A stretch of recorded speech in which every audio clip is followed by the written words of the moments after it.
That is the hardest part of that ring. For the hardest part of the ring.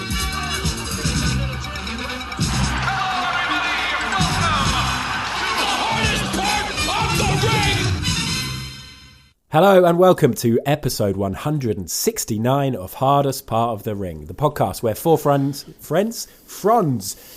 get together to celebrate the wonder of professional wrestling. In the old days, we would have edited that out, started again. Okay. This is very much not the old days. 169 episodes in. My name is Adam, and I'm joined today. I'm going to say this in the style of Pat McAfee. Oh, God. By Sam. Hello, Sam. Oh, sorry, that was your style of Pat McAfee? Yeah, well, I'm going to get to it. I'm going to do it how he does it. He says, like, two things normally, and then he gets this guttural, weird voice. Really? Oh, sorry, I've ruined the joke. Yeah, hi. Yeah. The joke wasn't very well prepared. I didn't write this one down, you see. This is what happens when I try and do things off the cuff. John is also here. Hi, guys. And Brett is also here. Not very good. Doesn't sound like Pat McAfee. But No. hi, Brett. Hello. Do you want to, snort a few lines of cocaine and then we start again and we just see where we get to? Yeah, that's the problem, isn't it? I need to get some gear, like Rylan. Did you see that? What? No. Yeah. Don't worry about it. Something else I saw on social media. Gosh, Adam is over the all weekend. over the social media gossip today. That's where all my real friends are. So this is podcast episode 169 of Hardest Part of the Ring. The last one that we did was our matches of 2021 pods. We did two. Episode 167 was Sam and John talking about their favourite matches. Episode 168 was myself and Brett. And look, if you have a little look at the stats, listeners can't see this. I'd like to tell you that Adam and Brett, our episode, Brett, is currently ahead. By how many? On the downloads. I'm going to log in right now and have a look. John, get downloading, John. Actually, did I download it? I should probably check. You should. I really hope you do download and listen back to our own podcast that we've been making for 5-6 years. Of course I do. Oh, wow. It's close. It's close. There's actually only 4 downloads in it, but okay. Yeah, 4 more people have downloaded Adam and Brett's episode. We can sort that. That's not insurmountable. Text your family now. Marathon, not a sprint. This is, of course, the WWE Royal Rumble 2022 review, our 6th ever Rumble review. Really? Oh, wow. No, that's not right. Oh, God, here we go again with the maths. It must be. No. 2017, so we did the 2018, 19, 20, 21, 22. Okay, 5th. We didn't do 21. Why? Because we were taking a little bit of a break from wrestling. Okay. Top so of last this is year. our 4th. But did we do some rewinds? Did we go back? Oh, it becomes grey area. Maybe. Let's say it's our 10th, and then did that we way not we do just the kind of 92 cover Rumble? everything. Did we watch? We did the 91 for The Undertaking. All right. That was awful. We're going to say it's our 15th Rumble. Yeah, nobody really cares. We've reviewed a number of different Rumbles, and this is one of them. Before we get into it, though, I found myself wondering something, so I wanted to ask you guys. If there was a legit Royal Rumble, okay, so they actually genuinely, randomly selected 30 wrestlers and then said, we're not booking any of this, but for your spot on the WrestleMania card, you need to actually go out and fight. What would happen? Because obviously so much of a Rumble is them doing the fake and trying to lift a guy over and pretending they can't actually manage it. What would actually really happen? So the absolute meta fight? would be no one would get into the ring. You can't be eliminated if you don't get in. So you just have 30 guys outside the ring, like lumberjack style. Yeah, but then I would get in and just throw myself out because I'd be bored just standing around a ring forever. It would be much quicker though. It's no DQ as well, isn't it? So could you not just turn up with like a claw hammer and just stand Go. Okay, cool. So we're saying in the real life Royal Rumble, New Jack would win it. New Jack would win it. Okay. Well, but no, because Omos, New Jack couldn't get him over. Whether he killed him, he'd still be in the ring. Hold on, it's just both feet touch the floor. Point. All he's got to do is cut his feet. Are you saying if they die in the ring, they're still not eliminated from the match? Yeah. Over the top rope, both feet touch the floor. That is hard. So, Yeah, but he won't be able to get him over. but I mean, this is the reason why single-legged wrestler Zach Gowen would always have won the Royal Rumble had he entered. Yeah, interesting. What I figured was that the first two people get in and then they make a truce and say, right, there's two of us. Every time then somebody else comes in, we'll double team them, chuck them over. Oh, I think that might be the best joke we've ever had on the podcast. Let's move on. Cool. Okay, we're going to talk about a fake Rumble, and we're going to do it after this. Oh! Damn. Release German suplex on the ring apron by Nick Jackson. And the ring apron, well documented over the years. For wrestling fans, you realize how hard the ring apron is. There's no give there. The second hardest part of the ring. That's right. The first hardest part of the ring is the post, which Bryan Danielson just kicked. That's right. A genius once told me that. WWE Royal Rumble 2022, the 35th annual Royal Rumble that we have reviewed on this podcast. No, the 35th ever Royal Rumble was held at the Dome at America's Center, St. Louis, Missouri, with an attendance, a whopping attendance, and it did look impressive. I always enjoy seeing a big crowd like this. 44,390. Decent. I reckon that might actually be a real number. It seemed like there was a lot of people there. First time ever. It did. There were a lot of people. There were a lot of people on comms as usual. We had a SmackDown team of Michael Cole and Matt McAfee, and the Raw team of Jimmy Smith, Corey Graves, and Byron Saxton. And we had a card which isn't actually that long. So Sam should be able to nail this one without us all switching off. Boom, let's go. First match, we had Seth Three Kings Rollins versus Roman Reigns for the Universal Championship. Jimmy and Jey Uso banned from ringside. Oh, yeah. We then had a 30-women Royal Rumble match starring... Nah, I'm not going to go through all 30. That's ridiculous. We had a 30-women Royal Rumble match. We had a singles match for the Raw Women's Championship. That was Doudrop challenging for the title against Becky Lynch. Had a match for the WWE Championship. Brock Lesnar with Paul Heyman defending against Bobby Lashley with MVP. We had a toilet break.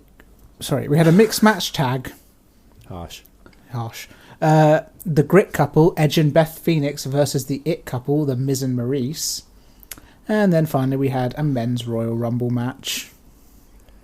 I think it's important to say that they've ditched pre-shows. Ever since Pre-Show Jones stopped watching them, they've just ditched them. They lost their one viewer. Yeah.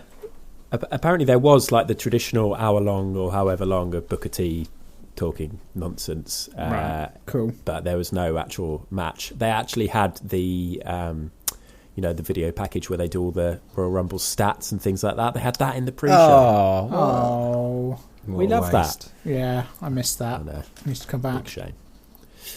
So, there aren't loads of matches to discuss, but there's two very long ones. We are going to talk about key matches, and we were discussing this before, and because the two men's matches kind of lead into the men's Royal Rumble and are quite important to discuss as well, we're going to kind of discuss all of those together.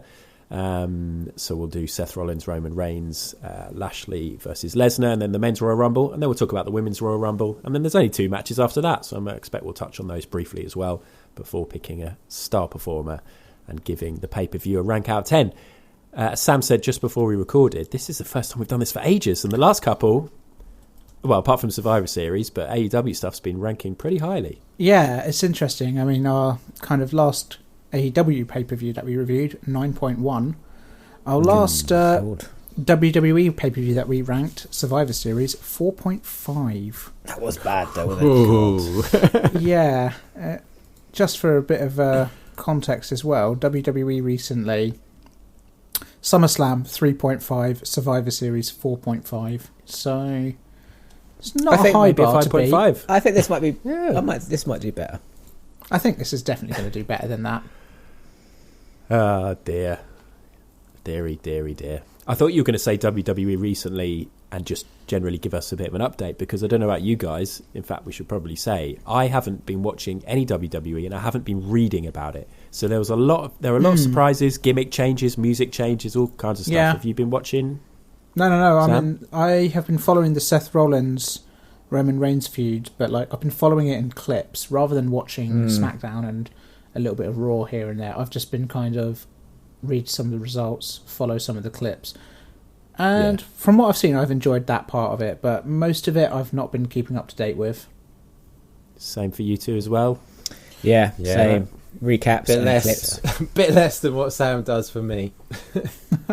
Yeah, I haven't even been watching the clips. I did promise myself I'd keep following Roman Reigns, and actually watching this Rumble, I'm like, oh god, I still love him to bits, and I just need to keep watching what he's up to. But yeah. Although to be fair, I've always struggled with like weekly WWE television. Like I just never got on board with it. I mean, I'm not being funny here. Like, I struggle with like AEW. It's not like it's bad. It's just it's massive. I don't have time in the week to watch 3 hours of wrestling every week. It's bonkers. No, I've been putting AEW on, but the problem is when you're working, as Brett will have found out today, is that you don't really fully get invested. You don't actually know what's happened. Like you hear the big spots and you take a look, but you can't actually properly evaluate a match. Do you know what? I would also say that this is maybe the best way to get into the Royal Rumble is to go in a little bit cold, a little bit not on the feuds, just watch it blind. It makes you enjoy the Rumble a lot more, not knowing who's going to be in it. I maintain the best way to enjoy WWE is not to watch it too much. Yeah. I thought, Sam, you were going to say the best way is to listen to Hardest Part of the Ring. I was going to say, is that your logic with the podcast as well, John? Is the best way to enjoy the Hardest Part of the Ring is just not to listen to it? I find the idea of our podcast is a lot better in my head than the reality of it. Well, that's why we stopped doing weekly, or, kind of weekly. Keep the listeners interested. Yeah, treat them mean, keep them keen. You dickheads. Oh, God, I actually feel terrible. Let me apologise, listeners. You're the best. Let's talk about some actual wrestling matches. The first one on the card was a nice big, I mean, in a way, a bit of a dream match that's kind of been building for years and is kind of huge. But Seth Rollins versus Roman Reigns for the WWE Championship. The Universal Championship, sorry. A belt that Roman Reigns has held for 516 days and just looks tremendous on him. John, did you pop hard when you heard the walkie-talkie and the Shield music kicked in? Yeah, I have to admit, I did get chills when I heard that. I was like properly excited. Then when he came in through the crowd with the vest, giving it all the big dog vibes, I thought it was good. I thought it was very cool. Did it make you miss Dean Ambrose? Well, I mean, maybe this was just me, but that thought did cross my mind. Like, oh my God, is Dean going to turn up? I agree, actually. Because at one point in the commentary, McAfee even mentions John Moxley. He says Mox, which is bonkers. Did he? Yeah, he does. And then Michael Cole at another point says Ambrose. But yeah, that was kind of cool. In fact, I would go as far to say as Seth Rollins' entrance was my favourite moment of the whole night. Yeah, no, I don't mean that in a bad way. It was a really good moment. Yeah, it was cool. And it was a fucking great match, actually, as well. Yeah, it was good. It was all killer, no filler. Yeah, it didn't last. How long did it last, in fact? It felt like it kind of flew 12 by. minutes, I'd say. I don't know. I'd say around 12 minutes. About 15. I mean, have we all got Wikipedia open? Yeah, but I'd have to... 14 minutes, 25 seconds, 14. I reckon.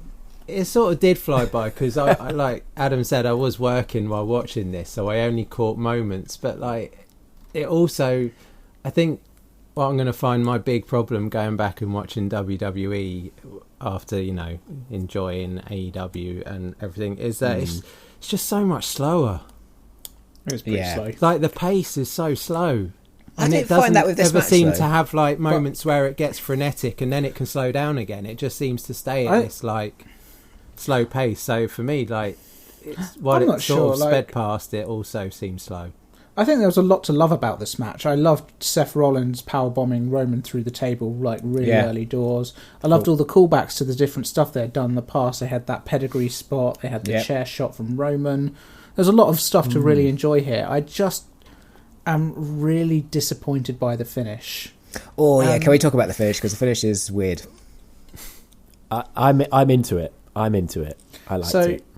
I think it's okay. I don't think it's the worst thing in the world to finish like this, but then when the direction of everything seems to be pointing at a Brock Roman main event, it kind of feels like they're doing Seth Rollins a bit dirty, and I don't know, it's a weird one for me. Like, maybe WrestleMania ends up being a triple threat with Seth Rollins getting involved. That'd be pretty neat. But as it is at the moment, I kind of just feel like I think Seth is actually having one of the best runs in his career at the moment. I absolutely love his current gimmick, and I think kind of he has a legitimate win over Roman Reigns here, and I'm hoping they do more with him than kind of palm him off and put him in that second tier of wrestler.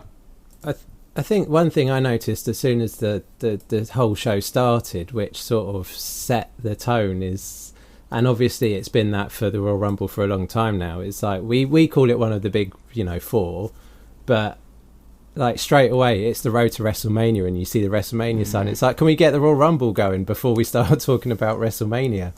And that sort of seems like the way they book things as well. It's like, let's forget about the Rumble, let's worry about WrestleMania. I did find that quite exciting, though. There's something about seeing that sign and knowing, okay, this is it now. This is the countdown to WrestleMania. I was quite hyped. I was like, oh yeah, it is. It's January. This is mad. It feels like it's come around so quickly.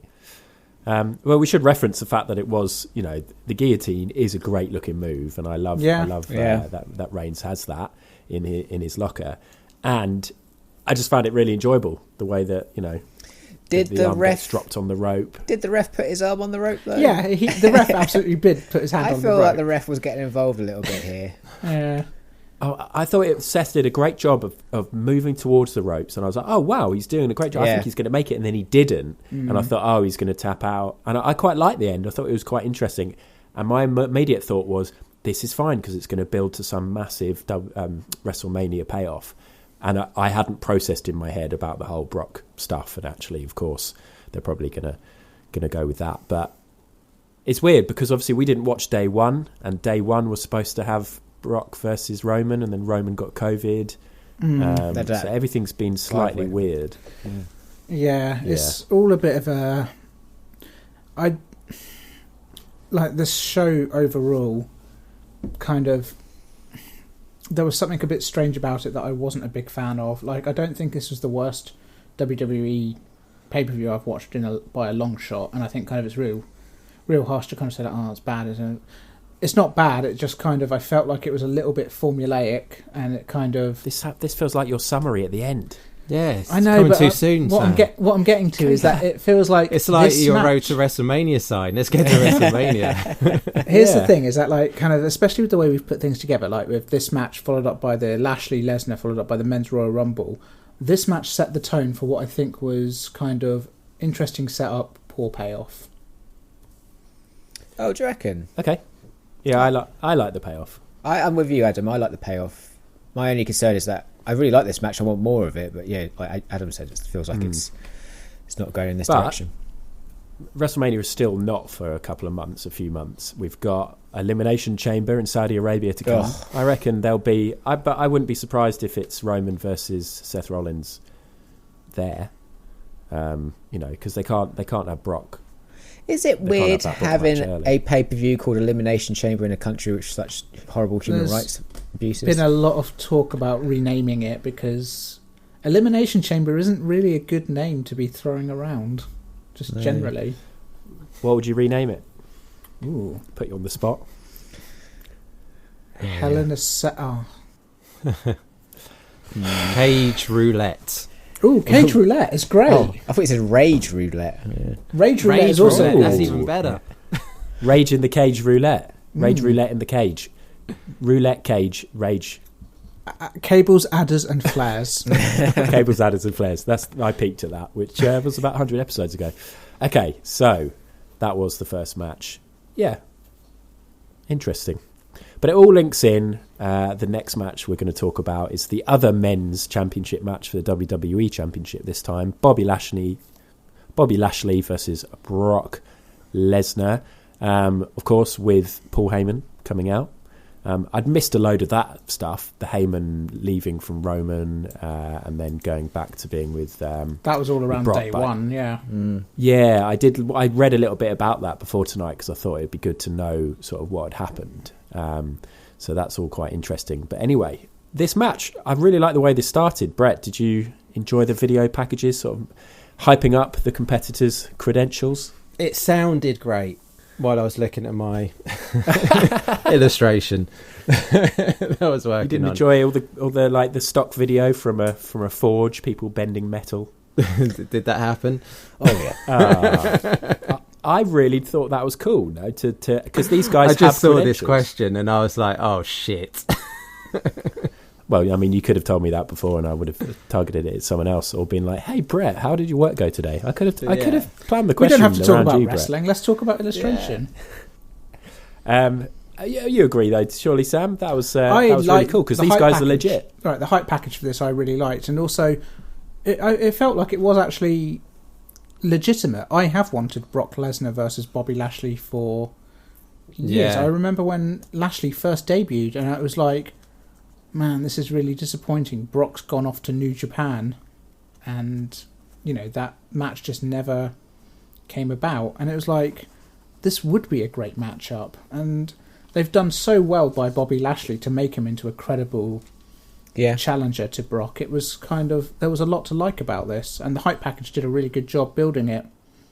Maybe not as long as Sam, but I also, for a while, with Bobby Lashley's return to WWE, I thought that was a match with the MMA backgrounds and just the pure size of Bobby Lashley up against Brock. Thought that's a Vince McMahon Clash of the Behemoths, like, all over it. Yeah, Vince wet dream. Yeah, for sure. The match itself, it was sort of it was pretty brutal, but I thought Lashley took the brunt of a lot of stuff. Like when he went through that barricade, that looked very nasty. But also all the suplexes he was taking, he seemed to be landing on his arm, on his neck, on his shoulder. Yeah, it looked ugly. Yeah, there was definitely one where he was like, sort of didn't hit flat square. He certainly went over on one side, and it's like, oh, that's going to hurt. But I thought the bit where they were actually trading Germans was pretty cool, where Brock Germaned him and then he Germaned Brock. That was cool. Yeah. It was a nice little trade-off. I think they're trying their best to portray them as equals. Yeah, it didn't hugely work in my opinion. No. I noticed in this, I know we've had it a good few times now, but the spear is Brock's nemesis, isn't it? Yeah, it is, totally. yeah. Like every time, Weak gut. just destroys him. I mean, if you want to get into kayfabe, is that Brock has had weak guts in the past. Yeah, he's got had intestinal issues, that like intestine stuff. crazy thing, like his stomach exploded or something like that. Are you saying he doesn't have strong intestinal fortitude? No. That's exactly what I'm saying. He's too manly for Yakult, that's his issue. He'd eat a whole yak in the morning rather than drinking a single That's what started Yakult. the problems. He got the completely wrong end of the stick. But oh dear. It was quite a formulaic Brock match at the end of the day. I enjoyed it for what it was, but it was just, it was a Brock match. What about the Hurt Lock? I mean, didn't you spend the whole of the Hurt Lock thinking, just fucking like bend over, toss him over? It doesn't look legit when the smaller guy's doing it to the massive no, it big just guy. kind of looked like Bobby was kind of embracing Brock a little bit. It wasn't very violent. I was enjoying this match, and then again, shit finish, and it's like, what are you doing, WWE? Yeah, two ref bumps. We had a ref crush, and then we had the F5 into the ref. That as well. was so weird. Like when they were planning that match out, like, okay, let's crush the ref in the corner, but that won't be enough to put him down to the floor. So we're also going to have to hit him with the F5. I was thinking, is that enough? He's only just been crushed. Surely he's okay. So I needed that F5. I needed that F5. Yeah, makes sense. Fuck me, just why finish like another screw finish? This is one of your biggest pay-per-views of the year. Yeah, and I was quite enjoying seeing these two massive guys clash and throwing German suplexes. I love a German suplex. Like, yeah, me too. See loads more of them, and it just like WWE are just so afraid of making anyone lose. It's rubbish. Especially the top guys. I certainly see that side of it, but it was my guy. You know, I fucking loved the performance of Roman in this last bit. Just the look that he gave Heyman. I thought Heyman played it superbly as well, because I wasn't sure what was going to happen. I assumed Heyman was just going to be like no, and sort of grasp the belt to his chest. But instead, the way he's like, hands it over, and then the look that Roman gives the belt before he smashes it's good work. Brock with it. See, and the performance after, the facials, the laughing, I the think swagger. Is that... Hold on, I've got 5 more minutes. Oh dear! Ever since Braun Strowman left, Right. Here's the problem for me: is that Go on. kind of Who? this ending has made Roman look cowardly, which is not what he's been this whole time. Oh, do you reckon? Right. It's made No. Bobby Lashley look weak in the fact that he was legitimately pinned by Brock Lesnar but not countered and then just won because Brock got knocked out with a bloody title belt. It made Brock look weak because he got knocked out with a title belt. It's just like, what are you doing? Just have one person win here. I disagree with all that. The title belt is the hardest substance known to man. We all know that. It knocks everyone out one hit. It's not even the hardest part of the ring. he'd taken just before that his second spear of the match. He was done. I'm just... Yeah. I don't know. Spear out of nowhere too. Also, if there's no ref, it doesn't matter how long Ashley's staying down. Lashley's just taken a couple of catch-ups on Z's. He knows he doesn't have to kick out. If there was a ref there, he was kicking out at 2. Maybe even 1. A few more 1 counts would have made this match a lot better. Oh, could you imagine Lashley kicking out at 1? From the Would have loved F5. it. F5, one count. That's baller. That's a statement. That's the thing though, like we so many times you watch stuff in New Japan and they throw in these like kick out at ones and stuff, and it just really elevates Oh yeah, I love a match. And I don't think it necessarily like does any damage to some of their moves, you know, because they just hit it a few more times and then they're done. Yeah, it's a New Japan match. They hit it at least 5 more times. Exactly. Did you like the end, Brett? No, and I actually was quite enjoying this match. Didn't think I was going to, but just because, you know, I want Bobby Lashley to be good, but sometimes, and then at the Hurt Locker, I'm just like, I'm still not sold. Still champion. Did though. any of you think when Brock lost the belt, did any of you legitimately think he's turning up in the Rumble now? Because apparently there are lots of rumours on social media. At I the saw time. spoilers, And in fact, so yeah. when I was actually awake on Saturday night at 1 a.m, like just before, and I was just going to bed. So I put something on the Hardest Part of the Ring Twitter being like, right, who's going to win the Rumble then? We had 3 responses, or I think 3 different people said Brock and Ronda. And it's like, maybe they replied into the Rumble or something, and I was confused by the timing. But how would you guess that before? Because he had a title match and he had the belt. It's weird. Maybe there'd been rumours. Yeah, I think there's quite a lot of rumours, weren't there, beforehand. I didn't think he would be in the Rumble. Oh God, I'm the moment he lost the belt. belt, Yeah. The moment he lost the belt, I was sat there and I'm like, Brock's going to win the Rumble. Did you write that down next to a timestamp? No. But I do also have an incorrect prediction that I will share with you guys that I didn't beforehand. Oh, we didn't do our predictions. I also... I predicted maybe a Braun Strowman re-signing would be in the Rumble, and he wasn't. Well, there was lots of rumours about the forbidden door, wasn't it? Was open, and there was going to be some big... What's more forbidden door than all of the wrestlers that WWE have fired over the last few months? If Braun's music had hit, that would have got a huge reaction from it would have done, yeah. Would have done. Yeah. Not in this house, I though, suppose, Adam. Oh, in this house, for sure. Listeners will probably guess that we didn't actually manage to get together for the Rumble. Adam, you had COVID. How are you? Oh, yeah. Sorry, thanks. Yeah, only half an hour in. You seem fine. I'm getting by. No, I tested positive 2 days ago, so I've had 2 days now. Negative. That's key. Okay. I had 2 weeks of COVID and then 2 days, and I feel fucking 2 great. weeks? You know, when you're ill and then you get better and just you appreciate absolutely everything so much. Like, because I was in the house for 2 weeks, couldn't go out, and I've just absolutely loved like going outside, looking at the birds. You sound like an old man who's come back from a war, just like going out staring at the flowers. I've never felt, it's just such a great feeling, because quite a lot of it during it, I was speaking to Hannah, I was like, this is going to be so great when this is over, because we had our daughter at home, we were trying to work, we were both feeling really shitty, but yeah, we're fine. I'm glad you're back feeling to better. normal and fine. Thank you. So yeah, we didn't get together for the Rumble, but hopefully we'll get together for SummerSlam or something. It's been ages. Maybe Anyway, WrestleMania. Should we move on? Maybe WrestleMania. Which night, Indeed. though? Oh, that's very true. Should we watch both of them back to back? No. Okay, so that finished. Bobby Lashley is champ. You know, something we can get behind.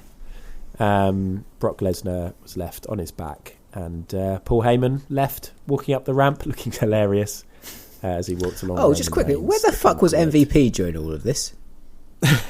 You know, good point. Just enjoying himself. There were clips of him ringside, weren't there? Yeah, when Heyman was handing the belt over and all of that, where was MVP just chilling out? Oh, yeah. He was probably happy. He was probably like, yeah, do this. He's not going to get involved. It's in is his he? favour. Oh, yeah, I guess. Yeah. Yeah, good point.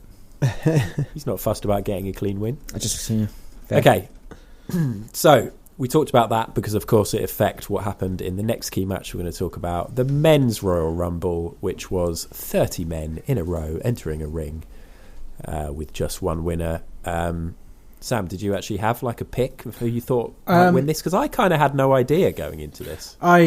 Because I haven't been following WWE, no, but like I said, when I was watching, the moment Brock lost the title, I was like, right, Brock is going to win the Rumble. That was kind of my first thought. Did you, John, have any ideas? No. And I think one of the main criticisms of this Rumble is that there wasn't really many contenders for it. It was kind of, I'm going to call it the Jobber Jamboree. This was the most mid-card Rumble I've ever seen. And we've watched like 96 before. 96 different Rumbles, yeah. Brett, could you have called who might win, or did you have somebody you wanted to win? Because a lot of your favourites... Yeah, you just called it mid-card thingy, and like there was Kevin Owens in there. Got eliminated by Shane O'Mac. I know. So I did know because I saw one tweet of a spoiler, and it was an illustration of Brock like having won. So I was just like, damn it, it wasn't even a wrestling account, you know, it was none of that. I was like, all good. And saw a spoiler, but before that I had no idea because I didn't know who was in it. So before the Brock Lesnar feeling, going into this, I actually thought Kevin Owens might be his year, because WWE do not have any top tier talent. Or they do have top tier talent, they've just not built it to be top tier talent. And you look at it and you're like, oh, maybe Kevin Owens, he had a decent run against Roman, didn't get the win, but came close. Yeah. I think that must be Vince though, just purely Vince. Like, it's no, awful. I mean, it was a weird one. The start of this Rumble with AJ as number one, and I was like, oh man, are they going to do an AJ 1 to 30? I can get on board with that. And then they don't do that. And who did AJ get eliminated by? Madcap Moss, who looks like he's been dressed as a bloody custom wrestler. He had a weirdly strong Rumble, did Madcap Moss. I was like, that guy looks familiar. What's this Madcap business? I quite like Happy Corbin. I quite like Happy Corbin, Madcap Moss. They're pretty fun. I quite enjoyed their shtick. Going on here? On board with it, but like, you know, I look over this Rumble and I'm just like, fucking Rick Boogs was my man of the match. What is going on here? The impressive strength and that sort of chest pump. So broad. Good Lord. A man as wide as he is tall. He's massive. Back. Just massive. So yeah, just because there are a lot of people here that I think would be interesting to touch upon, because there's lots of people who've had either gimmick changes or music changes, or looked good or looked terrible, or got some sort of reaction or got no reaction. Obviously you said Styles and Nakamura are in there. Austin Theory, number 3, he is fucking great at selling. Like, he's a really good wrestler, Theory. Yeah. I think like he's a good him wrestler in practice. I don't know what it is. I don't like him, but I think it's good to not like him. I think he's a dislikable heel. That was a good joke. Did we chat over your joke there, Adam? Sorry. I mean, it'd be the worst thing ever for me to repeat what happened. I didn't just hear rewind, it. guys. Rewind 15 seconds. We'll edit it in, okay. Sam said he's a good wrestler, Theory, and I said I think he's a good wrestler in practice. Oh, that's pretty good, actually. Nice. Yeah. Good job. Oh, please, don't keep the explanation. Feels lame now. Robert Roode, absolutely zero reaction. I've never heard anything like it. And his music hits and he walks out. there was a hush, and then he got in and he faced up with AJ, and you had the TNA chance. Shall I just kind of cool. Shall I just read through these guys, and then you guys can give me a yay or nay on them? That might be the way to go. What are we yay or nay? Yeah, well, about? I think it's quite good to touch on everyone. Yeah. Just how we feel. Yeah, cool. Ridge Holland, Nay. I had no idea. Sheamus's friend. Generic wrestler type. Sheamus's friend, cool. Montez Ford. I can't stand it when I see a tag team wrestler in a Royal Rumble. What are you doing in there? It's desperation, is that we just need the numbers. It's like a Godwin. It's like a Godwin turning up, basically. Yeah. He's fucking great though as well. He is Like, we all really love him. great. He's good. Damien Priest. Yay, I like music. I Who don't elim- like Priest. He got eliminated by Omos. Omos, didn't he? That was actually quite a cool segment, that whole bit. Yeah, the Alpha Academy bit with Chad Gable sort of trying to organise. That bit was a cool bit. That's probably the only good bit in this entire It's Rumble. a good highlight. I enjoyed that. Sami Zayn. New music as well. They kept the OOO and then changed it, which I think is right. They needed to change that. I liked his running in to eliminate the next person entrant, Johnny Knoxville, because like everyone else did the work, and then he just steamed in front of what was it, that Rich Holland to get the elimination. I am sad to see Sami Zayn in this position. Yeah, Just re-signed. Just signed a new contract. I know. Same as Kevin Owens. Johnny Knoxville. I mean, Quite fun. this brought entertainment. I don't for me. mind Johnny Knoxville in a Royal Rumble. That doesn't seem out of place. Yeah, and then they all did, and it would be better if like everyone who was in at that point hit their finisher on him, but a couple did. Yeah. he got the bloody frog splash from Ford, didn't he? That was badass. He did. Yeah, wasn't there like a match where before that Steve-O went in a wrestling match and He like did. almost He got killed? absolutely hammered by Umaga. Yeah, him that's and, right. But they were laughing all the way through it, Imagine wasn't he they? was much younger. Yeah, they were much younger. This massively needed to have Johnny Knoxville, because obviously you're going to get to Bad Bunny in a bit. But apart from that, like you say, it is the mid-card Rumble. There was why were there no legends? They were all in the women's match. Why? And even there were no NXT call-ups. I find that the weirdest, because that's surprising. no one's watching NXT, right? So you'd think they're trying to push it a little bit. I was hoping to see Pete Dunne. Angelo Weird. Giannetti. Angelo Giannetti Angelo Dawkins. staring it up. Yeah. I suppose if you've got one of the tag team partners, you need the other one. But still. Omos. Nah. No, Nope. he's just big, and when people are just big in Royal Rumbles, it does make it really awkward. I hate the big man spot. I really hate it. Ricochet. Oh God, He's still there? Poor Ricochet. He does what he does, and he does it well. He's such a talented He makes wrestler. a load of money. This was a pleasant. This was a pleasant surprise for me. Raw Tag Team Champion. Yeah, Chad Gable. Most underrated wrestler on the whole. I love Actually, Chad Gable. everyone rates him really highly. He's just being. I don't know. He's tag team champion. That's good. With Otis. It's a surprise that he is. It's a surprise that he's got any kind of championship. Yeah, It would be even better if they cared about the tag team. it would be really good if they cared about Yeah, that. I mean, if we were to go onto Wikipedia for the Raw Tag Team Champions now and have a look at the teams that have held that belt, that would be quite depressing. Yeah. Oh dear. Speaking of just quite depressing, Dominic Mysterio. Oh God, I don't like. Do you know Dominic what I was thinking Mysterio. the other day? Dominic Mysterio. I was take. thinking about the contrast between Dominic Mysterio and Hook, in the fact that they are obviously two second generation stars. I mean, you could argue how legendary each father is, but don't they completely sum up the promotion they're in?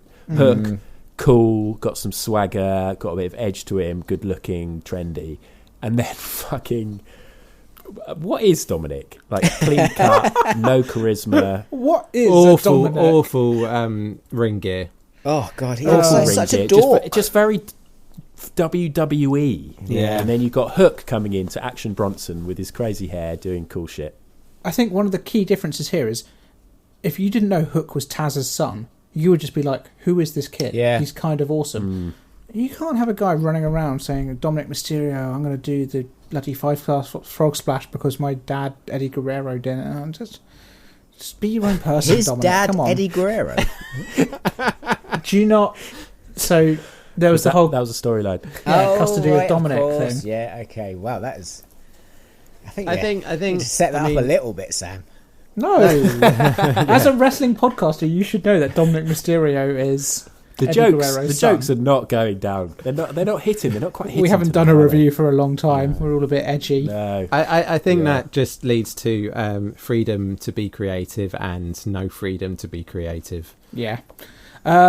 Happy Corbin. I love Happy Corbin. Agreed. Unashamedly. Best thing about WWE. I'm on board.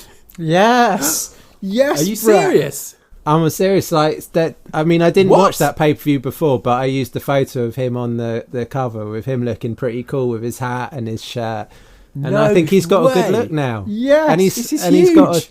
a silly, gimmick. I'm on board. He's just really happy.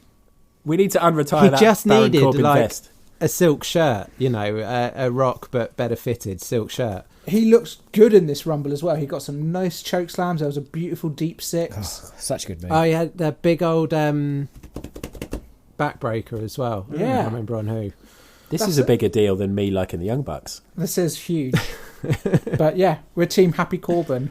Yeah, and he's got a weirdo mate in Yeah, braces Riddick and Moss. shorts. So funny. And deck I really shoes want as those well. guys to be tag champions. Yeah. Dolph Ziggler. Dolph Ziggler in his 15th Rumble, and he's only had 12 eliminations. That tells you everything. That tells you everything. I like Ziggler. I'm on board. No, I go up and down with Ziggler. Sometimes I'm like, yeah, you're cool, and then other times I'm just like, oh, just give up already. Sheamus. Also like Sheamus. Everyone loves Sheamus. It's all right. Yeah. I like Sheamus. I don't like his look, but I do love Sheamus. Rick Boogs. No. We all love Rick Boogs. I like Rick What? Boogs. Nah, I'm not on board. Spot of the Rumble. That's so Come on. impressive. A one-armed press. Yeah. It Real was incredible. impressive. He's the guy that was in NXT and had He really was. crazy ring gear, didn't he? And Bugenheimer or something? That was like, why didn't they give him that crazy ring gear? It could be a singlet, but just like Playing the just guitar. plain red made him look really like. He's kind of great. He looked like Mario. But like the thing with Rick Boogs is that he kind of got the James Ellsworth treatment, except not being an awful abuser person that we were aware of, where he turned up as a jobber on NXT called Bugenhagen, and he was so Yes. charismatic. Everyone was just like, "Who is this jobber?" And he got a contract from that. And then now Does he's that weird squealing thing, doesn't Yeah, he? Which is Nakamura's really mate. Cool. he's just a bit rock and roll. Madcap Moss. Apparently, Madcap Moss had a match against Drew McIntyre at day one, so they're doing stuff with him. Okay. Hey, you know what? Put him in a tag team with Happy Corbin. Put him in some silly ring gear. I'm all okay Although, with it. yeah, because he was really generic before. Riddle. Did you know that up until about a week ago, Riddle was going to be winning the Rumble? No I've heard way. that as well. Well, thank fuck for that. There's no way. I've got to say, and we're not forgetting everything, but I did enjoy Riddle being in the ring with Brock Lesnar. After all the shit talking that Riddle has done Oh, that's over a the good years, point. which when we used to enjoy it, I'm going to retire Brock. I like the idea that potentially they were going to get him to win, and I wonder if he would have gone up against Brock and just got absolutely pulverised. But we'll never know. Drew Mack. Yay. Very pro. Apparently it was a comeback. Yep. We weren't aware of that though, were we? But yeah. Cool. KO. Yeah, I mean- I love Kevin Fucking Owens. amazing. Yeah, my favourite wrestler in WWE gets fucking done over by Shane fucking Mac. Rey Mysterio. I mean, living legend. Boring guy's dad. Yeah. Sure. Kofi Kingston. Botched a spot. Yeah, that was Yeah, sad, shame. wasn't it? It was, but do you know what? I was happy because I was like, because like, we'll talk about the similar spot in the next Rumble. But I was like, this has happened so much now. Just like, it would be great if he didn't do it. And the fact that he botched it, I was like, yes. This is it. Is that I watch the Rumble with Kofi in it, and every time he does his spot, I'm always like, I want you to mess this up just because it will be so embarrassing.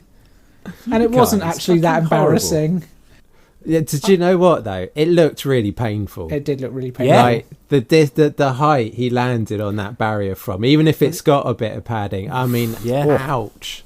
I mean, I like, you know, when they hit their heads against the turnbuckles and you think, oh, it's padded, it's all right. Like when I did my very little bit of training, I thought, yeah, I'm going to go for this. I'm just going to smack my head against it. And I was like, fuck, fuck that hurts.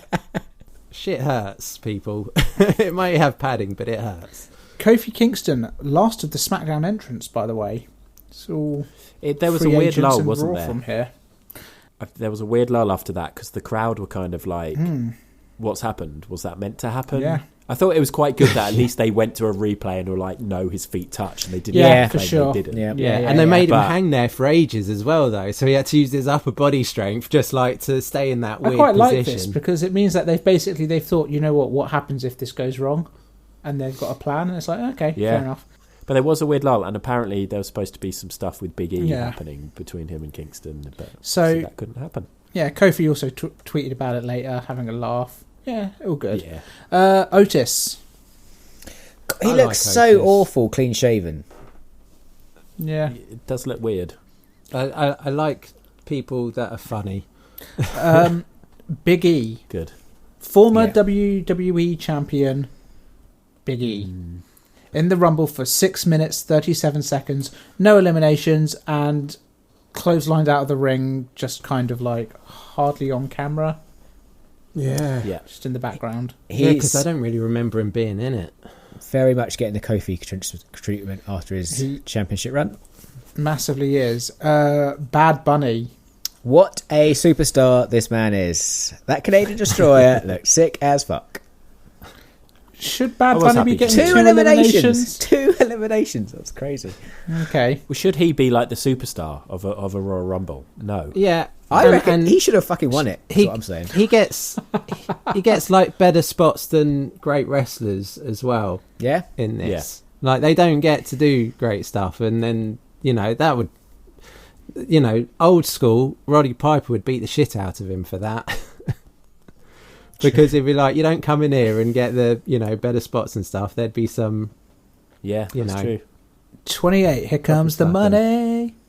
Oh my days! Fuck this man. Money, money, I money, popped money. slightly. Ugh. I popped slightly when I hear that music. I'm like, okay, and then he gets in the ring and does what he does, and you're like, oh no, why was I even slightly See, excited? When I hear it's WrestleMania season, what I hear is it's Shane O'Mac season. It's like an incurable virus that WWE have contracted. I'm going to have to watch another fucking Shane O'Mac match. I know. I mentioned it in our WhatsApp, and I won't spoil anything for people who have yet to watch it. But like the McMahons are this family in succession, the boys. Like that dynamic of father son is there definitely in real life. Number 29, and a really great pop for him as well because he was hometown. Randy Orton. But my wife I know. lost her shit when she saw Randy's tash. He's pretty good in it. He looks so good in that tash. He's Wow, yeah. interesting. I was like, wow, they fucking love Randy so much, and then they mentioned that it was his hometown. I was like, oh, okay, cool. That's Yeah, not I just- thought the exact same thing. I was just like, there's no way Randy Orton's getting that pop normally. One of the best spots of the match happened, obviously, when Randy came in and Riddle did the RKO jumping off Otis's back. Yeah. I thought that looked fucking Good. cool. Yeah. And then they That's both got up and pretty good. celebrated. I kind of like them. RK Bro, I kind of Yeah. like that. The problem is I find it very difficult to get invested in a Randy Orton tag team because it's a temporary thing. And well, it's this Randy one's Orton. lasted quite a long time. I mean, it's Yeah. probably coming... Well, what do you reckon? It's got to be in at least like 9 months or something. I don't know. The Time's weird. I bet they've been together for about a year. It could be like Dolph Maybe Ziggler and Robert Roode. They've just been together for like 5 or 6 years now. No, they're going to split up at some point soon. And then number 30, Brock Lesnar. Turns up, Out comes Brock. cleans house. Cleans wins. house. F5's Bad Bunny. But Brock versus Drew, never in doubt what was going to happen there. Yeah, Even there though wa- Drew had a little chat like, we're getting to do this again in front of people. I've been waiting for this. Oh, you're out. Yeah. There wasn't even much of like a final four, was it? It was just Brock turned up and wins. This is one of the worst booked Royal Rumbles I've ever watched. And it's not because the wrestlers in it are bad, it's because the way they've been built, or therefore lack of, made it the most just least credible Rumble I think I've ever watched. Realistically... And so many people like just eliminated in such throwaway manner as well. Like, you know, your Kevin Owens, AJ Styles, like all these people that should have, you know, more of a run, bigger moments, just seem to like just to suddenly be out. This Rumble should have had a final four of AJ, Shinsuke, Kevin Owens and Brock, maybe Big E in there.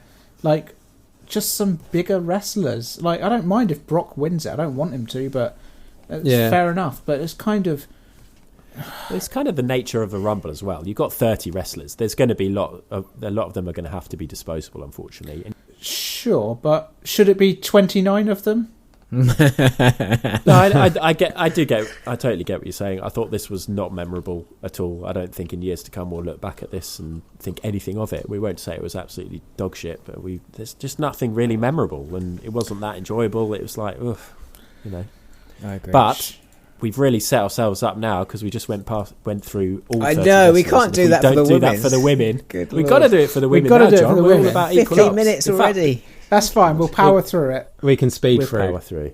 Let's have a break. I think. Let's give the listeners a chance to compose themselves before we list 30 people again after this. Hardest part of the ring, and Sami Zayn able to dodge that catastrophe. All right, we're back. We have had an extensive break, and we're ready now to talk about the Women's Rumble, which same rules, same number of people, and much better. Much better because there was a big mix. There was lots of legends. There were people getting pops. There were people you were excited to see. A couple of random comebacks. You had the whole Mickie James stuff. We'll go through each wrestler, but this was just better, wasn't it? 100 times better. I enjoyed this Rumble a lot. I would say I thought actually the first half of this Rumble I really didn't enjoy, but the second half I thought was absolutely killer. Okay, interesting. Brett, did this draw you away, your eye from your work, or were you not fussed? I mean, I think I watched more of it, but I don't remember it being particularly great. I mean, I got a grievance with some of what I saw in this, and it was a lot of the WWE trained people in this. Like, there were spots and they just seemed to, like, you know, fumble them a bit, you know, like there were lots of awkward moments, there was no fluidity to it, and there were like, and I just thought when you saw someone like Rhea Ripley, who, you know, had independent wrestling outside of it, and how much smoother they are. You had Harry, didn't you? He's agreeing with me. Didn't sound like he was agreeing with you, Brett. No, he never is. He hates me. Hates Rhea. Like, you just suddenly see how much better a wrestler someone is, because they can just, like, you know, they've got fluidity to what's going on, and they know how to tackle different elements. A lot of divas, weren't there? Yeah, and it just divas, made it really clunky in lots of moments for me. Let's run through the wrestlers for this, because there's a lot to kind of go through with this. We started the match with Sasha Banks dressed as Sailor Moon. Again, another comeback. Somebody Loved who'd been it. out, who I didn't really realise, and said it was a big deal. She only announced it was a big deal. She only announced that she was going to be in the Rumble on the SmackDown the night before. But it was weird because I thought, she's going to be in this for a long time, and she was in there for 9 minutes. And I don't know, is she still injured, or has she been rushed back? Or I'm not sure. For my money, idea. Sasha again probably should have done gotten all the way to the final piece of the.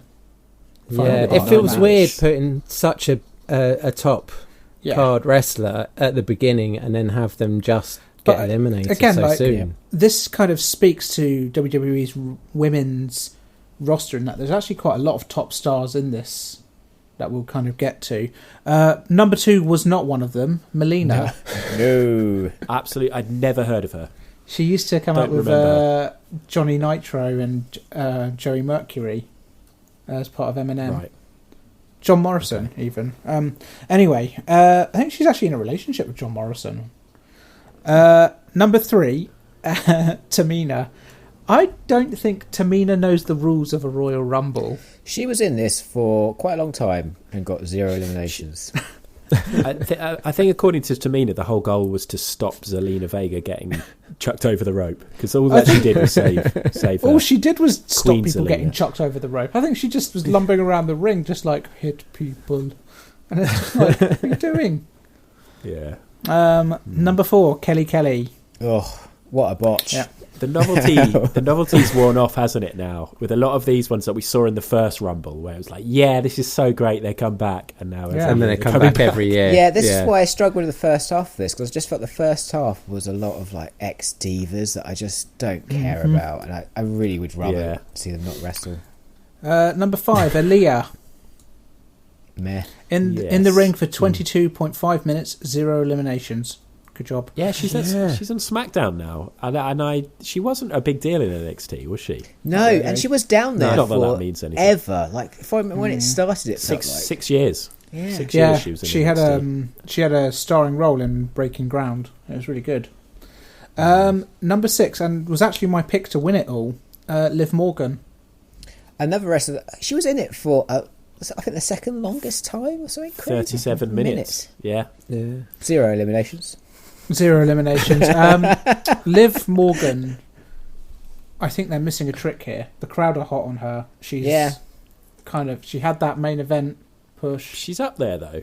She's up there now, which is quite exciting. Like she I could imagine her getting a belt at some point. It's nice to see her involved. Number 7, Queen Zelena. With a lot of like furry stuff in her attire. Is that regal to have? No, she was wearing anime style. She was dressed as a character from Naruto. Oh, thank you, anime You're welcome. Cosmo. I'm on it. Number 8, and proper big time wrestler, Bianca Bella.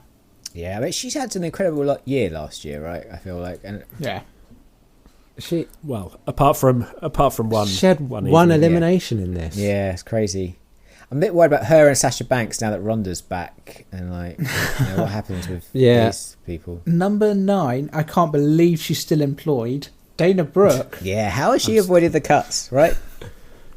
That's shocking, Dana Brooke right? is an example. Here at Hardest Part of the Ring, we are all 4 people doing exactly what they want with their bodies, and however they make themselves feel comfortable and happy. That's all. Hold on. Before you continue, Dana Brooke doesn't look a thing like old Dana Brooke.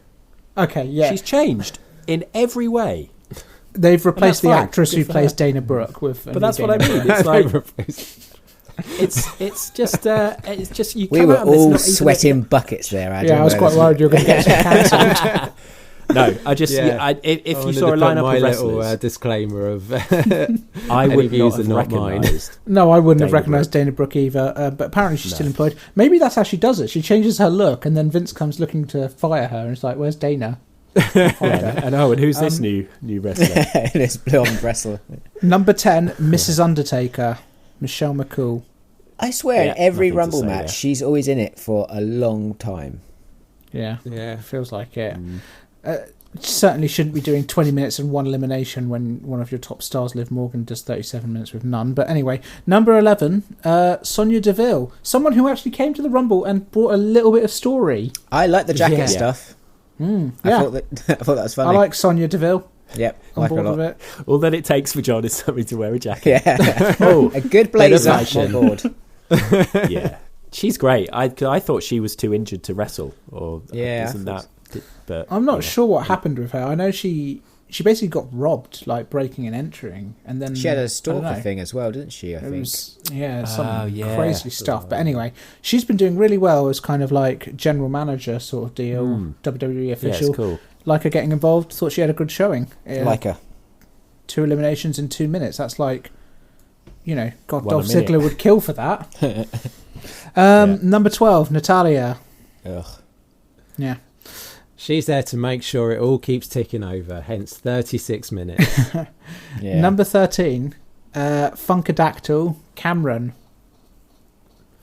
Yeah, So, Yeah, I didn't know No, who she was. Cameron used to be in a tag team with Naomi, and they basically, both of them used to be sort of dancers for a wrestler called Brody Lee or Brody King. I can't remember. Oh, yeah. The He did Funkasaurus some guy. acting, didn't he? Huge, yeah.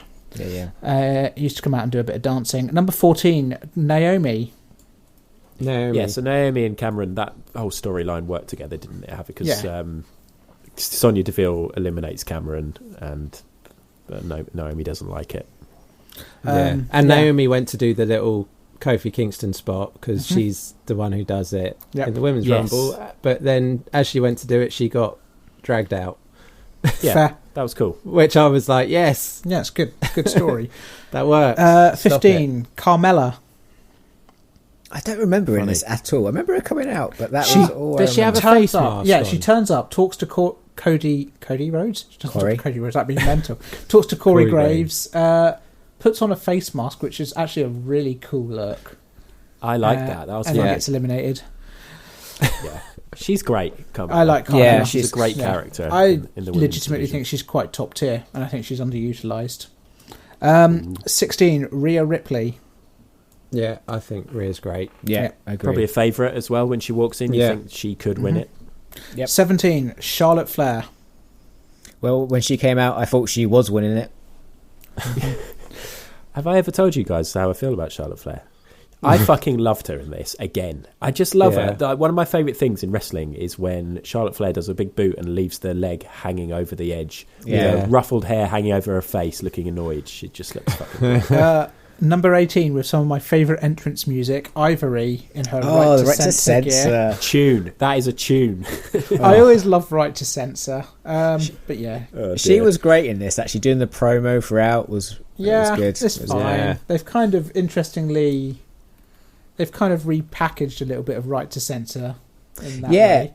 I remember the entrance music being a lot more irritating than it was. The thing I like about this on Wikipedia, we've got the Wikipedia list open, guys. We're not just memorising exactly how long each person stayed in the Rumble. Imagine that. But is that they've got the division that each person's in, and then it says free agent for some. For Ivory, it just says Hall of Fame, and there's 5 Hall of Famers. Is there just 5? I feel yeah. So It's Michelle weird McCool's because, not like, in the Hall of Fame. Yeah, like Molina's not in the Hall of Fame. Kelly's not in the Hall of Fame. They will be. Number 19, Mrs. Danielson. Another Hall of Famer.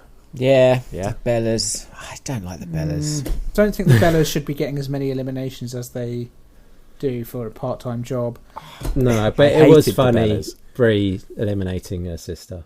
And now, I want to hand the pod over to John for number 20. The one big forbidden moment. door. Yeah, the forbidden door was opened. Big and moment. who stepped out but the living legend that is Mickie James? Very happy to Impact see it. Wrestling's Women's knockout champion. champions. Knockouts champion? What is that? Knockouts. It's the women's The division. women's division. Because they're right. knockouts. That's it. Yeah. Okay. She was good though. She looked great. Hell yeah. I would probably say that Mickie James got the biggest pop. Other than maybe Ronda. Yeah, she did get a big pop. I'd say And it's it was Ronda, but I know what you mean. Really It was great good. to see Mickie James out there kicking ass and getting the crowd hyped up and screaming, I can't hear you. Not enough denim. Quite a bit though. I mean, Not enough. Anything to add to that, John? no, that's it. Cool. Number 21, one of my favourite wrestlers, Alicia Fox. Alicia Fox. Please, say it. Alicia say it the right way, Fox. as soon as she came out, I imagined you saying that. She's a strange It's lady, always great isn't to see she? her. She's so Alicia weird. Fox is amazing. She Eccentric. Yeah. is she's your drunk friend, but then you realise that maybe she shouldn't be drunk. Yeah, because I think she would. Yeah, let's not go she's had down a lot there. of alcohol problems. They called her crazy. I think. It's a bit on the edge. I think with Alicia Fox.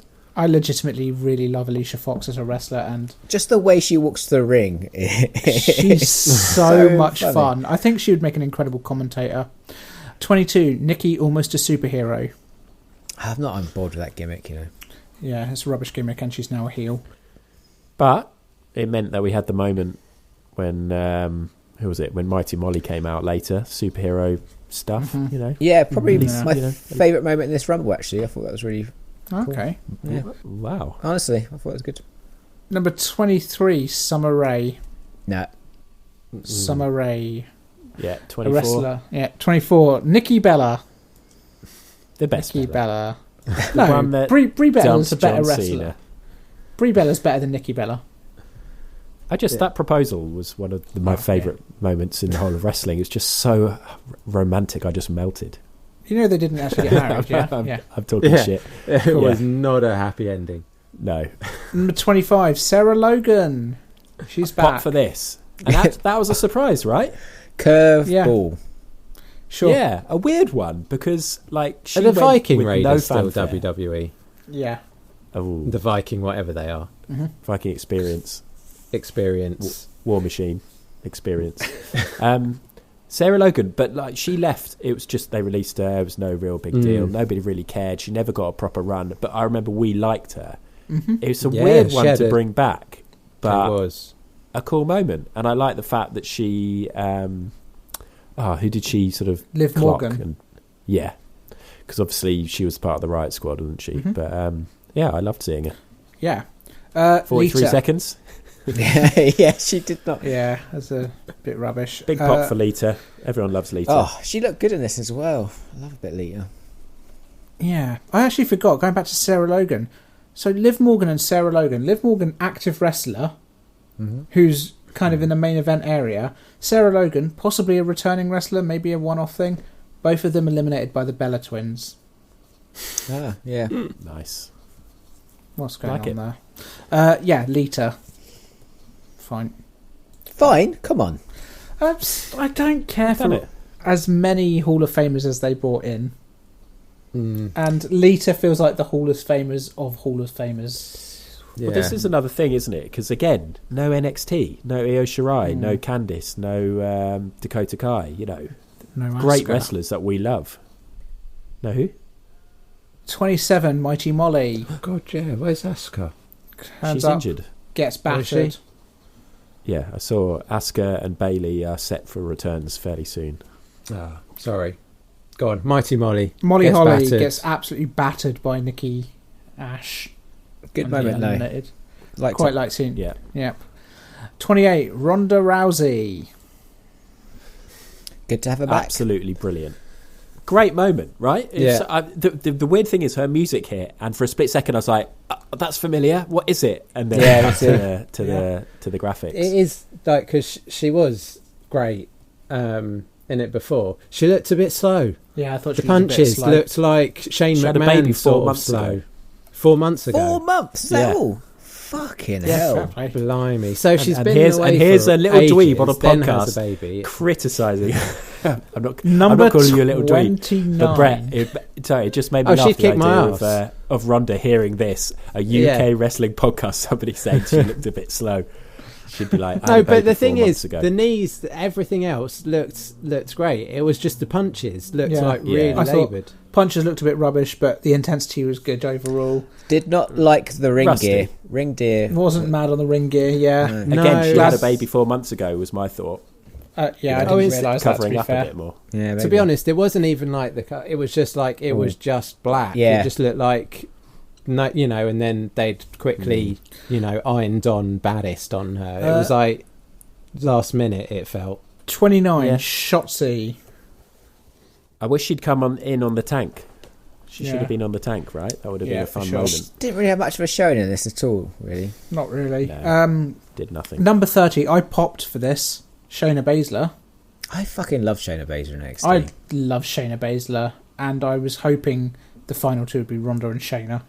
They did have a couple of nice moments, though. They sort of helped each other on a couple of Not enough eliminations. of one, but yeah. She's been booked so weirdly. Do you remember that? Where she had blood in her mouth from biting someone's neck? Who was that? Oh, yeah. I was Becky Becky Lynch. Lynch. Yeah. Yeah, And, she actual should cannibal be... Shayna Baszler. She should have been booked more like Ronda was initially, but... But this is it, is that, like, I'm not really too fussed about seeing Ronda feud with Becky or Charlotte. I want to see Ronda feud with Shayna. Yeah. I think they missed a trick Yeah, there, maybe. but I think Shayna was still in NXT when Ronda was left. Yeah. So they never sort of crossed paths. it feels like it's cool that Ronda turns up and maybe, I don't know about winning it because it kind of undermines a lot of the rest of the roster, but overall, not a bad Rumble. Lots of decent moments. Yeah, really enjoyed it. Fun. Yeah.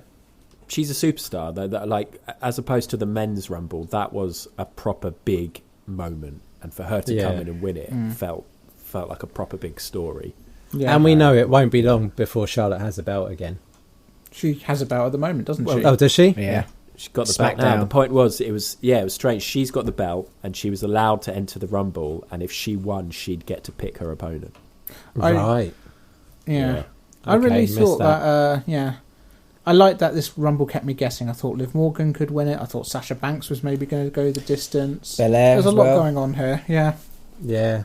But I forgot Rousey was even coming into it, and then when she arrived, I was like, oh yeah, there's our winner. Yeah. Well, that's cool. I mean, the moment Ronda turned up. With both Rumbles, the moment Brock turns up and the moment you just know instantly, okay, these guys are going to win it. Yeah. But anyway, there you go. There we go. Rumbles. The women's Rumble better than the men's. Not Definitely. saying that as if it's a huge surprise, but that's nice. It's only their fourth one, third one, fourth one, fifth one. So fifth one. Fuck's sake.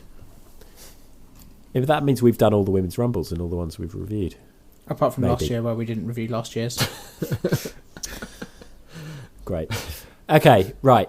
We spent an awful lot of time listing wrestlers, but there are two more matches, and I think we should touch upon them because I personally actually enjoyed both these matches. If we do the Women's Raw Championship match between Becky Lynch and Doudrop, the worst name ever, potentially. Obviously, the big talking point is that this was ruined by the WrestleMania sign catching fire and the whole crowd being totally distracted. But Becky made the most of it, didn't she? With what she said. Did you hear that? When she was like, that sign caught on fire because I'm straight fire. Yeah. But I was watching this match thinking, they're not putting a foot wrong in this match. This is a good match. Doudrop is athletic and doing a great job. There was some cool story. And I actually thought this was a pretty decent match. Not incredible, but yeah, pretty decent. You felt the same, Brett? Yeah, I did. And to be honest, though, watching it, I thought Doudrop. I hate that name. So shit. Like, you know, we know she's great and she looks great and she looks strong in this and actually to me it was weird that Becky won. I knew Becky was going to win, but it just didn't correlate with what I was watching. Yeah, that makes sense. Doudrop seemed like a stronger wrestler, and she was stronger. She was much more dominant, and Becky didn't really hit her with anything hard enough to get that win. Oh, that senton from Doudrop, and they replayed it. They're like, "Oh, this is good. Let's replay this 3 times," because she took all of it. Yeah, like a pancake. Yeah, that was the only bit with me about this match is it looked like it should have been, and I knew it probably wasn't going to be. You know who's going to win this match, which is a bit of a shame, but also the way it played out, it was like, there's no way she can win this match. She shouldn't have won that match. Yeah. You into it, Sam? I was indifferent to it, if I'm honest. I like Piper Niven, I like Becky, but I don't know. I didn't really ever feel like Doudrop had a chance. Yeah. It was a shame with the crowd. I felt for Doudrop that the crowd were distracted because I feel like it's one of those matches where they might have been like, oh, actually, she's pretty decent. Tell you what, I would have rather seen Doudrop win the Rumble. Ooh, that would be cool. Yeah. I hope they keep giving her chances because she had a big match at day one as well, I believe. So, yeah, it's cool. It's good to see.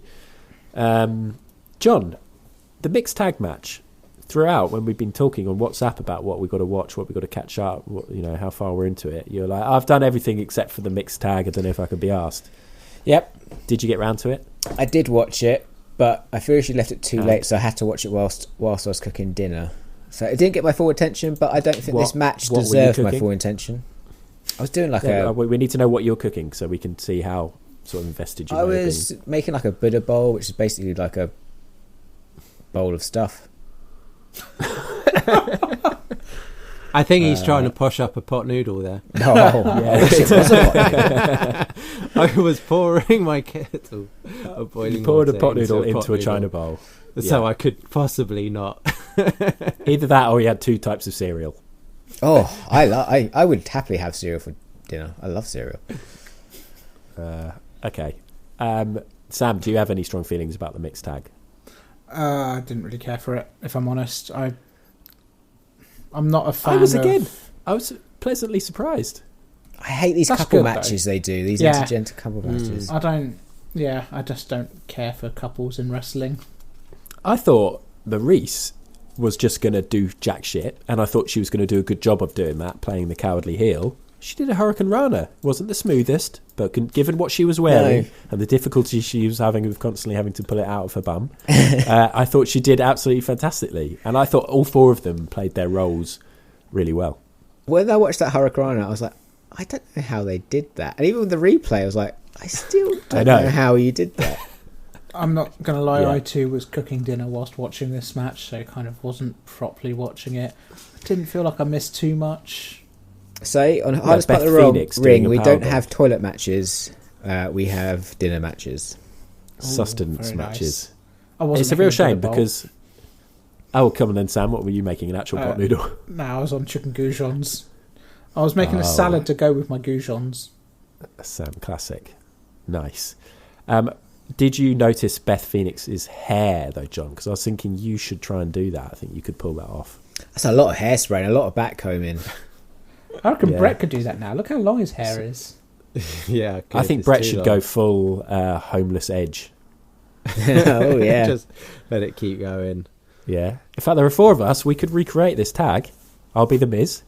And Sam, that leaves you. Oh, bum edge, that's all right. Yeah, but there you go. Nice. Honestly, I really wanted to mention both those matches because I sort of enjoyed them. Like It's good for completionist sake. 3.5 stars. I don't think there's anything wrong with those matches. No, I they're not bad. I wasn't into them. No. In fact, I'd say... Anyway, no, we'll do a review when we get to our overall rank, when we summarise what we thought. Let's do Star Performer then. We're going to pick a Star Performer each. Let's go for you, Brett. You're always ready with this kind of stuff straight off the bat. Who's your Star Performer for the night? Well, I'm going to go left field. I'm going to go Doudrop. Oh, I thought she looked really good. I was really thinking this would be the first time Like ever it. you'd choose a Happy Corbin. Oh, that could have been amazing. One day that will happen. One day, that's what we would have worked for. We'll end the pod because that's been from episode 1. Our target is to get Brett to Don't fall give in Brett love. away to end the pod because he'll end the pod in a heartbeat. Don't give him a chance because he'll end it. John, Star Performer.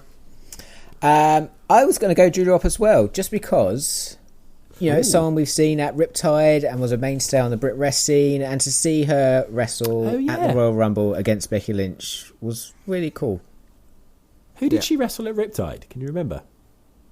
Or was she, She in was a multi? in a multi-match. Yeah. Oh, she was in the Rumble, the Riptide Rumble. Oh, I think she was. Well, no, she was in 2 or 3 matches. I was Wasn't going to say, I've definitely seen her wrestle Candy Floss, I think. Yeah. So I think she had single, multi-match, and I feel like the she was in Rumble. the Rumble, but maybe She was. anyway. Whatever. Oh, okay, fine. Yeah, she cool, was. amazing. So she's done her Rumble. She didn't need to do this one. Sam, Star Performer. Seth Rollins. Oh, nice. Yeah, good pick. I'm going to go for Roman Reigns because what a guy. Shocker. Does everything he's meant to do. Come on. No, I'm not going to give it to you. He had a big role No. in lots of this. Okay, overall rank. Will it be 3.5 for SummerSlam, 4.5 for Survivor Series? We shall see. Score out of 10. Let's go in reverse order. I'm going to give this a... I'm going to do that. I'm going to give it a 5.5. I think that's actually a fair score. Maybe a 6, but that's 6. Let's stop on 6. I'm giving it a 6. What about 6.5? No. But I was like 5.5 actually sounds shit. You've got to be think it ready was shit. for the fact that John's about to give it an 11. I enjoyed watching it. I did enjoy watching it, but it was just 6 out of 10 pay-per-view. John, what are you going to give it? I was going to go with a 7. Ooh, okay. Brett, where are we at?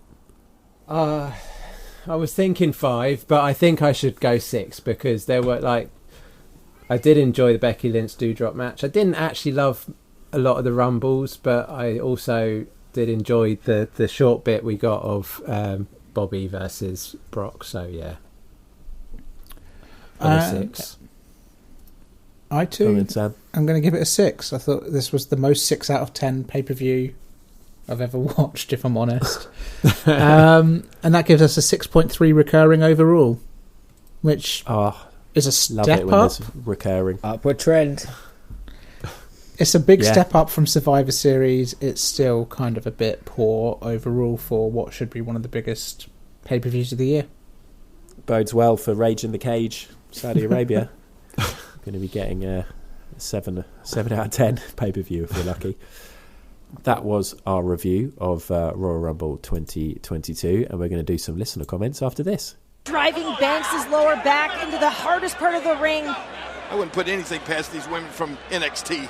We are back, and you may have just heard the tail end of some hot break time gossip, because we had a short break. Sam went, oh my God, we thought somebody had died, we thought the Prime Minister had resigned, but no.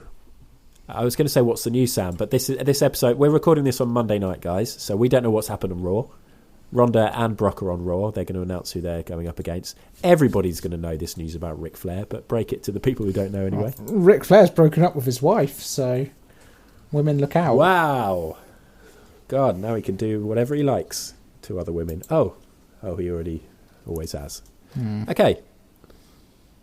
Listener comments. Do we have any? I believe we've got a couple. And one of them's got a couple. Very, so very got long. Carl Lucas. He sent us a really long but great comment. So cut it down slightly just for the sake of time. He says Reigns versus Rollins, fairly decent story, particularly with mind games from Seth.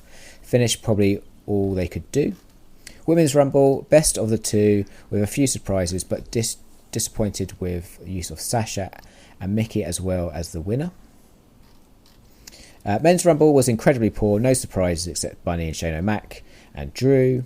No story throughout. AJ versus Shin started things off well, but with Shin was too quickly eliminated. Omos part with Gamble was fun. Knoxville could have been used more after a lot of build.